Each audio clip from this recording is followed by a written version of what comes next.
Habang tumatanda tayo, may mga sandaling bigla na lang bumabagal ang oras.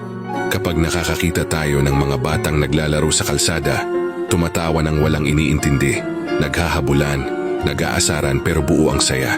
Doon kusang bumabalik ang mga alaala, mga panahong sapat na ang tansan, holen, text o patintero para maging masaya ang buong maghapon. Panahong ang problema lang natin ay kung sino ang taya o kung sino ang huling uuwi kapag palubog na ang araw. Ngayon malinaw na ang kaibahan. Nandito na tayo sa mundong puno ng katotohanan, trabaho, obligasyon, responsibilidad at walang katapusang bayarin. Ang oras na dati parang walang hanggan, ngayon ay parang laging kulang. Kung pwede lang sanang bumalik sa pagkabata, kahit isang araw lang. Isang araw na wala kang iniintinding deadline, utang o kinabukasan. Isang araw na sapat na ang kwentuhan, asaran at tawanan kasama ang mga kaibigan para maging buo ang puso.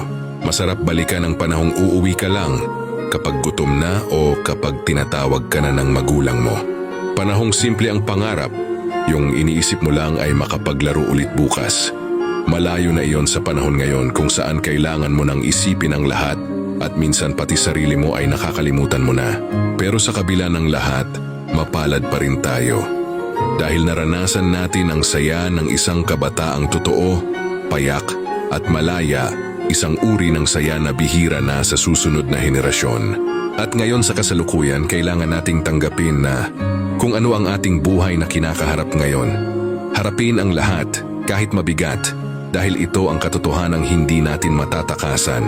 Mula sa kabataan natin noon na puno ng lakas at kasiyahan, patungo sa pagtandang ang hinihiling na lang ay katahimikan, kapayapaan ng isip at isang kontentong buhay.